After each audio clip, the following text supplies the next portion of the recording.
if you're looking at getting a new pair of trail running shoes and you are looking at the Hoka 1.1 lineup and you've considered the Hoka Mafate Speed 4, then this is the video for you.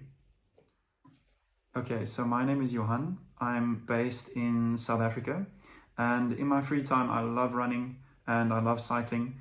And today we are going to be talking about the Mafate Speed 4, which I started running with about 4 weeks ago, and I've put approximately 100 kilometers on this pair. So yeah, this is just going to be a general review. I'm not sponsored by Hoka in any way. I'm also not someone that regularly does reviews or anything. I'm just really a runner, an amateur runner, and I got the shoes and I just have a couple of comments about it, and I think why not share my thoughts with those of you looking to maybe commit and buy a pair like this as well. Okay, so just to give you some background on how much I run and how committed I am to running. I've been running consistently for about 2 years, but my total time I've been running throughout my life has probably been since my early teens. Okay, so it's I have a long history of running, and then I have a very long history of cycling as well, about 10 years of competitive cycling. In terms of the time, I recently broke my my personal best or record time on a 10K. I ran a 36:50, so 36 minutes 50 seconds.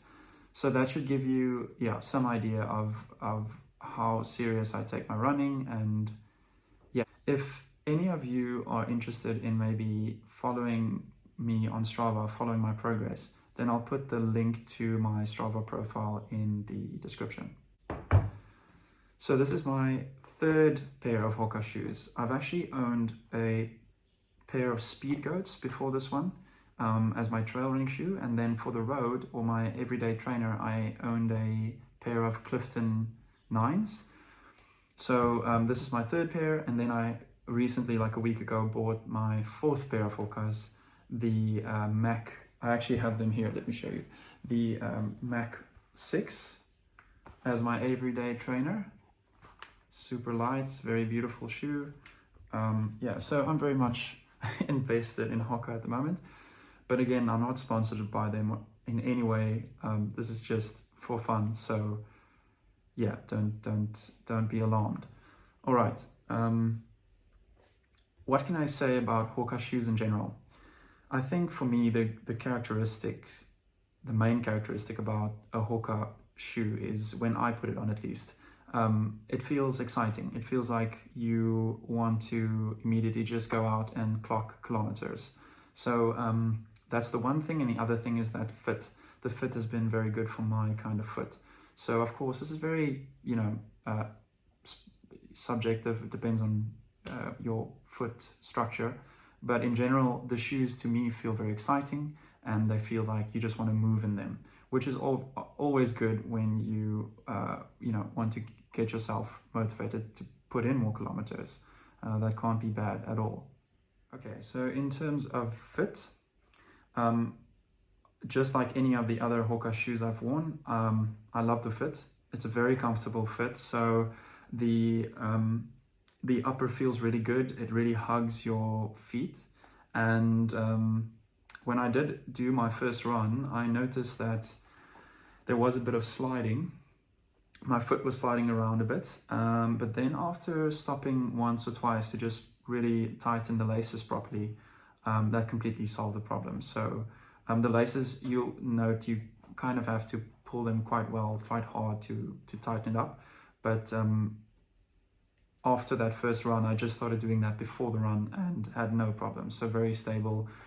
Also in the heel area, very, very stable. No problems there. So generally very comfortable. You feel quite confident with that fit. It feels like you're at one with the shoe, which is good. That's quite important for technical trail running. Okay, so just important to mention, it is quite a narrow shoe in my opinion.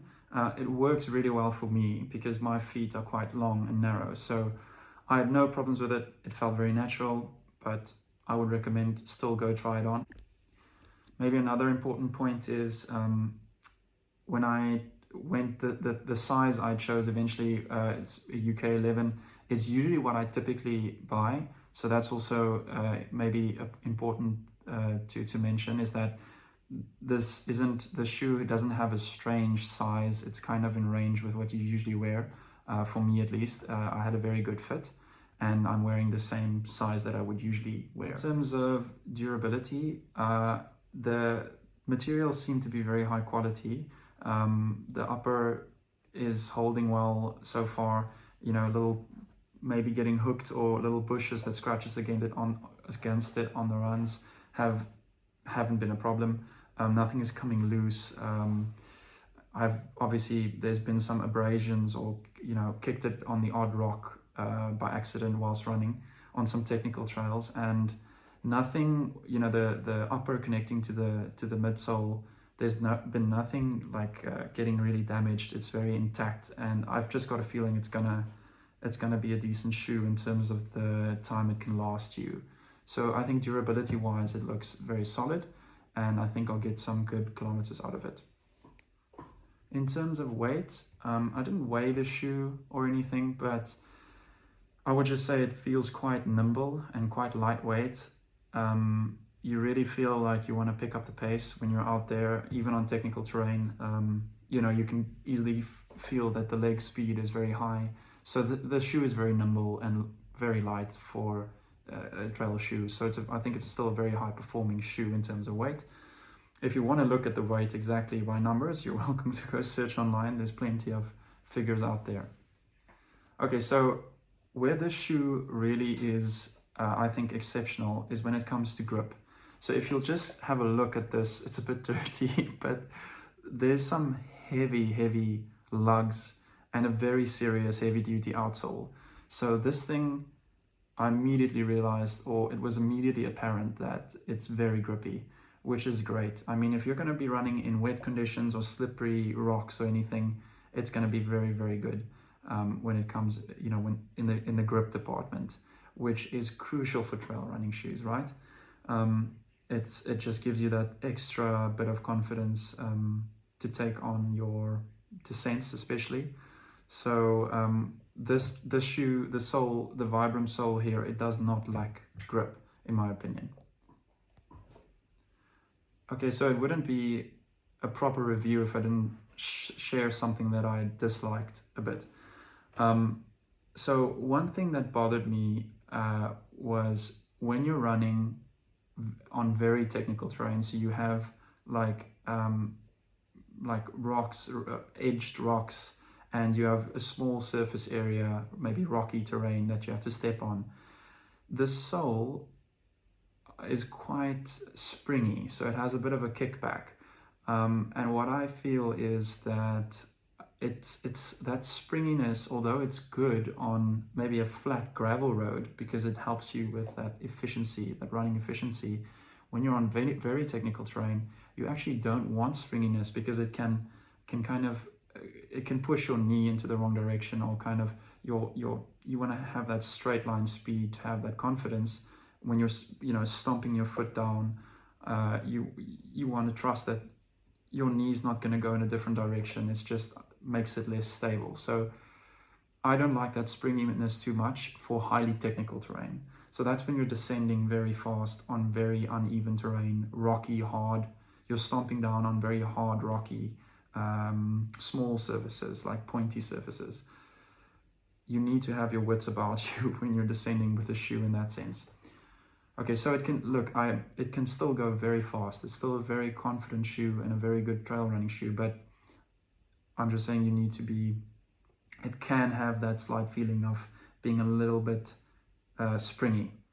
Ultimately, I think entry-level runners and intermediate trail runners will enjoy the Mafate Speed 4 on most terrains. They're gonna enjoy the shoe. It's gonna give them all the performance they need. I really think you can do some serious running and very long miles with this shoe. For experienced runners, I would not necessarily recommend using the Mafate for anything that's very highly technical terrain. I would look for something that's a bit more structured than that. But you'll still be able to get by. I'm just saying you need to keep your wits about you when you are tackling very technical terrain with the shoe. Other than that, this is going to be a monster if you're going to be running, I think, like gravel roads, wet conditions, dirt roads, district roads, anything like that, smooth trails. It's going to be a killer. Then that springiness is actually going to be an advantage, and it's going to help with that running efficiency. In terms of price, I don't know what the shoe is priced in the US, but it costs about 3,800 Rand in South Africa. That equates to about 190 US dollars. So yeah, it is an expensive shoe. It's not a cheap shoe. But as I said, the durability, I think it will definitely last, and the grip will save you from a lot of injuries and health bills, unnecessary health bills. So it's worth it buying a good shoe and not breaking anything out there on the trails. Staying safe is the main priority. And that's the Hoka Mafate Speed 4. Thank you so much for listening. And if you have any recommendations on maybe something else you would like to hear from me, or you have just a general question, drop it below in the comments and I'll have a look. And then you must enjoy the rest of your day, and please go have some lovely kilometers outside this afternoon or whenever you have time, and enjoy the great privilege to be able to run and enjoy running. Okay, talk soon. Cheers.